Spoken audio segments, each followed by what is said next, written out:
വയനാട് മേപ്പാടി മുണ്ടക്കയിൽ വൻ ഉരുൾപൊട്ടലുണ്ടായി. Over 140 people have been killed in a series of landslides in Kerala. ഒറ്റ രാത്രി കൊണ്ട് തുടച്ചു നീക്കപ്പെട്ട ഗ്രാമമാണിത്.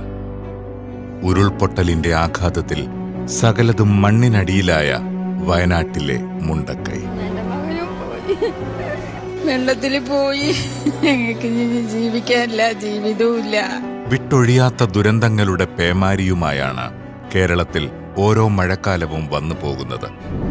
2018-ലെയും 2019-ലെയും പ്രളയകാലത്തിന്റെ നടുക്കത്തിൽ നിന്ന് നാം ഇപ്പോഴും മോചിതരായിട്ടില്ല. ഏത് പ്രതിസന്ധിയിലും മനുഷ്യത്വത്തിന്റെ മഹാമാതൃകയാണ് കേരളം.